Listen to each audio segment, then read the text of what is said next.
We're going to get to questions. We'll begin with Eric Bailey from the Tulsa World, and then we'll go to Ryan Aber. Eric? Yep.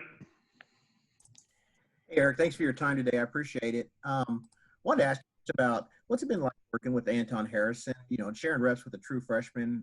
As a senior, as an older senior, how important is it just to really be a mentor to him, for him to help him come along? He's a great kid. He's very smart for his age, great player, very talented. Just doing anything in my power to make him a better football player, either teaching him a certain technique or just giving him some advice on what works better, what doesn't work better, where to go. Just doing anything I can to make him a better football player and make our team a better team. What about you personally? What's the biggest improvement you've made from last season to this season? I can't think of a specific big thing improvement-wise. Just working better on my hands. Coach B and I have been really working on that. Just being smarter, making better decisions, where to go, how to read defenses better, just stuff like that have been mostly the biggest focus as of now. Thanks, Eric. Thank you. Okay, Ryan Aber with the Oklahoman, and then Joe Bettner. Yeah, Eric, the running game was a little bit slow going there for a lot of the first part of the season. Y'all have run the ball better these last couple of games. How close do you feel like y'all are to be in the running team that y'all feel like you can be, especially on the offensive line? And what have these last couple of weeks been like, having more success in that regard? I definitely think we have made some steps, improvement towards our run game, but we're nowhere near where we want to be. Coach B, we strive, no matter how good we are, just to always get better. And we're not satisfied where we're at in the run game right now. Some things we've been working at as an O-line, we drilled it a lot during the bye week, was just hands, because we found out that, we're going to the right guys, we have great footwork for the most part, stuff like that. Just our hands are getting us beat, either one's outside, one's inside. We're just trying to get both of them inside. And I think once we all can work on that, and then I think we'll start to see an improvement in our running game. Appreciate it, Eric. Thank you. Joe Bettner, Norman Transcript, and then John Hoover. Hey, Eric. Curious, as long as you've been here, obviously Creed Humphrey came in the year after you. What's it been like seeing him, I guess, grow into this leader, a captain for your football team, as well as, the offensive line as well? Yeah, Creed's a great guy. I've known him for several years. He lives right behind me back home, or where we live, and, we're good friends. We hang out outside of football at least a couple times a week. It's impressive, honestly, to see a guy who came in and had such an important role even in his first year. I know he wasn't playing, he redshirted, but just being that solid backup that, already knew everything and just challenged guys to compete better. When he wasn't there, I think he made Eren maybe a little bit better of a player personally, just always having that doubt that, there's somebody back there that is just as good as you almost. And as a captain now, I think he's just last year, I think he was a good captain, but just this year he's really taken it a step level above. He's a little more comfortable now. I think he really puts the team first and could care less what he think or care less how, he does it, but just wants the best team or the best thing for our team. And I think he's done a great job of captain. And so has Pat too. Thanks, Eric. Thank you. Okay, John Hoover with SI Sooners, and then Garen Emig. Before I ask you my real question, I'd like to ask you, do you want to plug Cactus Ropes, Texas? Sure, I'm all for it. What, do you know, you're from Illinois. What's that about?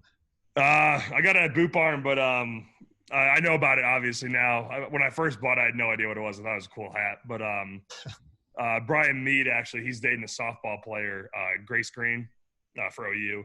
And I guess her dad's a professional roper, and he loves Cactus Ropes. I think he's sponsored by him. So hopefully, once football's over with, I can get a free few more hats and won't be extra benefits. I got you. Okay, so my real question is about the H-back position. Spencer said that sometimes the defense, you can tell they're kind of lost at where the H-back might line up, at what they're shouting or what they're, looking at or whatever, and it's confusing to the defense. What's that like for yourself as well when you see the defense not knowing what those guys are going to do? I think the H-back position, the way Coach Riley plays it, is very unique. And Spencer probably knows more about that than I do, but I feel like they're doing something different every single week. You know, we're working individual with them, how to either work a new block and then they're going out for a pass, or they're coming to help us. They're such versatile players. And, you know, I see why the defense is always so confused, because right when you think you may have a tendency of what they're doing the exact opposite thing now. And the way that Coach Riley has worked that into the offenses has been a big help for us on the O-line with extra blockers, or for Spencer, you know, an extra receiver downfield. Good stuff. Thank you, Eric. Appreciate Thank you. Garen Emig, Tulsa World, and then James Hale. Mr. Swenson, how you doing today? I'm good. How about yourself? I'm great. Thank you very much. I wanted to make sure I got this in before the day passed. We're a week from Election Day, and given all the civic stuff that you guys as a team this year dealt with last spring over the summer, I know how big a deal issues off the field have been to a lot of you guys. How do you anticipate that being a pretty critical day in the program next Tuesday? I'd say it's a pretty critical program. I think we have school off that day, actually. I think the university gave school off that day to, you know, make sure everybody has a chance to vote. I'm sure we'll probably still have practice the same, but I know we'll be heavily reminded to go out and vote, and they'll make sure of it. I think it'll definitely be a big thing for our team. You know, everyone's super excited about it. Everyone's worked their tail off making it happen for all of us as easy as possible, and I think it'll be a good day for all of us. Will this be your first time to do that in the general? I know I voted 4 years ago. I just turned 18 right before the election. Oh, okay. So it's my second time voting. Okay, very cool. All right, thanks a lot. Thank you.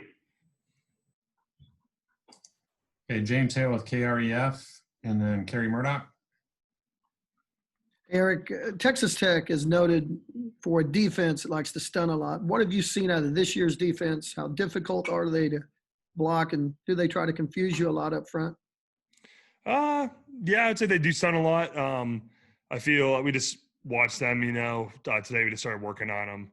I watched a little bit on Sunday. I feel, you know, they run a lot of similar stuff, but then at the same time, you know, they'll run one blitz and they never run it again for the rest of the season. I feel that they have a wide variety of blitzes they can run on third and long and other third downs that is just a lot to prepare for. And, you know, you'll prepare so much for all these blitzes, and then you end up only seeing one or two of them in the entire game. So it's kind of frustrating, you know, spending so much time on things that will probably never happen, but, you know, we can't leave no stone unturned and have to practice all of them. So I think they'll be definitely moving around and stuff, but I think we'll be more than okay with that.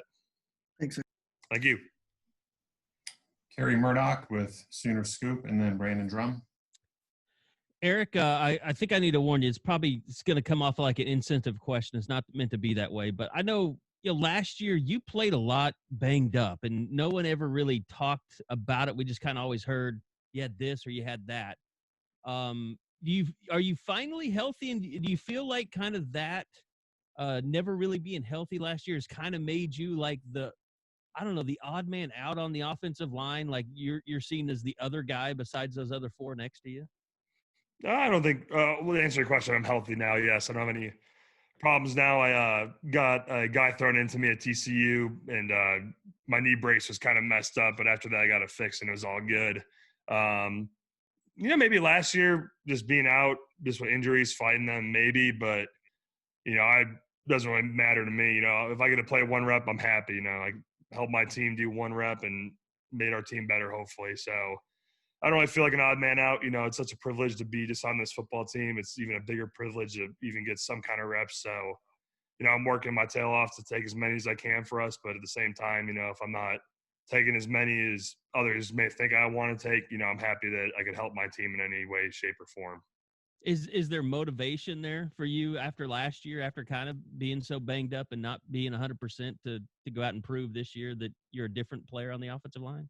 I'd say everybody has, you know, motivation to prove that they're the better player, or, you know, that they're improved. And obviously I feel the same way. You know, I mean, I'd love to take every single rep, but at the same time, you know, if Coach B wants to play someone else or anything like that, then I'm more than okay to, you know, whatever's best for the team. And I would say it doesn't bother either one of us.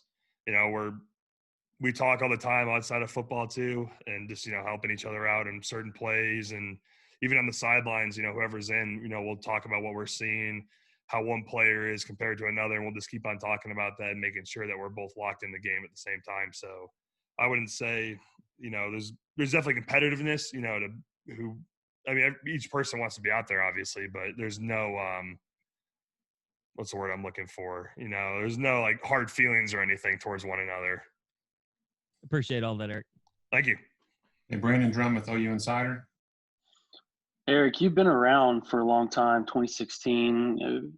Can you talk about just what it's been like inside that program, inside the offensive line, since you got there to now? And just, do you see yourself as an overall leader along with Creed, trying to help not just Anton, but the rest of these young guys kind of find their way, find their fit inside the offensive line, along with what Coach B wants out of them?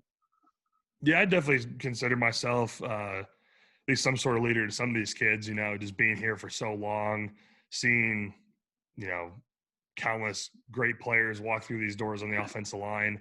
I definitely would say I consider myself at least somewhat of a leader to these young guys, teaching them really anything. Every day is a different day. We're constantly learning new things, and we'll be running. I think last week we put a play in that we ran 4 years ago, and I was the only one that I think has practiced it before. It was a long time ago, but I kind of remembered it. So I'd say every old guy, past their like third year here, is considered a leader teaching these new guys. Because I'll have a backup right guard come ask me a question, and backup tackle go ask Creed a question. It's just kind of how it works. I feel like even when I was a young guy, we always looked up to the older guys. I could go in and ask Drew a question, then I could go ask Orlando, then I could go ask Cody. There was never really – obviously there are true leaders or true titles of a leader as a captain, but I'd say that every old offensive lineman is a leader towards these young offensive linemen and kind of set the standard and how it is to be an O-lineman here at OU. Is it weird that you get to come back next year as well, if you so choose? Yeah, it's crazy that, you can be a 6th year and have no injury, no injury timeouts or a year taken away for injury. It's crazy that could happen.